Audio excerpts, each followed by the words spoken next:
কেমন আছেন সবাই? দেখেন, বর্তমানে কিন্তু বাংলাদেশের সবচেয়ে বড় শ্রম বাজার সৌদি আরব। কারণ আমরা প্রায় 40 লাখের মতো বাংলাদেশি সৌদি আরবে কাজ করতেছি।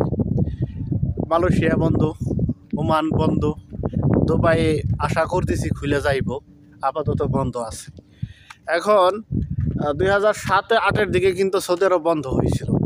কিসের লাগে? আমরা বাংলাদেশের কর্মকাণ্ডের কারণে। কিন্তু ইদানিং নিউজ পোর্টালে যা দেখতেছি, অতি শীঘ্রই, আমার এটা ব্যক্তিগত ধারণা, সৌদি আরব শ্রম বাজার বন্ধ করে দিব সৌদি সরকার।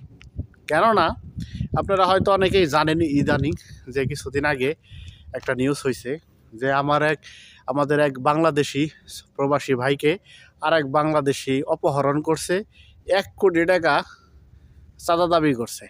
সে রিয়াদে ব্যবসায়ী ছিল, অনেক দীর্ঘ 20 বছর ধরে সে রিয়াদে ব্যবসা বাণিজ্য পরিচালনা করে। তাকে অপহরণ করে 1 কোটি টাকা দাবি করছে যে দিলি দাও, না হলে মেরে ফেলবো। পরে কি আর করার, বাংলাদেশের মানুষ, আমাদের ফ্যামিলি, তার ফ্যামিলি দিছে 1 কোটি, 10 লক্ষ টাকা দিছে বিকাশে, 25 লক্ষ টাকা দিছে ব্যাংকে, মানে 35 লক্ষ টাকা দেওয়ার পরে বাংলাদেশের পুলিশ প্রশাসন বহুত তৎপর। তারা ওই ব্যাংক অ্যাকাউন্ট এবং বিকাশ নাম্বার দিয়ে আপনার তদন্ত চালে 3 জনকে আটক করছে। এটা খুব ভালো সংবাদ, ঠিক আছে। এই যে একটা অবস্থা হয়ে গেল, এটা কিন্তু বাংলাদেশিদের জন্য ভাবমূর্তি কিন্তু খারাপ। এটা কিন্তু সৌদি আরবের নিউজে পরে দেখাইছে, ঠিক আছে।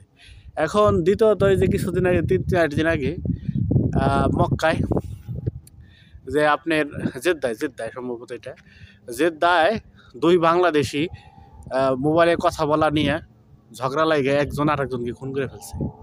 মানে আমাদের বাংলাদেশিরা এমন এক পরিস্থিতি বর্তমানে নিউজ পোর্টাল খোলাইলে দেখা যায় তারা করতেছে, ঠিক আছে। যে এতে আমার ধারণা অতি শীঘ্রই বাংলাদেশিদেরকে ভিসা বন্ধ করে দেব। অলরেডি আপনারা জানেন, ভিজিট ভিসা 1 বছরের জন্য, অনির্দিষ্টকালের জন্য বন্ধ করে দেওয়া হয়েছে, ঠিক আছে। এখন শ্রম ভিসাটা যেটা আছে, এটাও কিন্তু ধীরে ধীরে বন্ধ হওয়ার উপক্রম।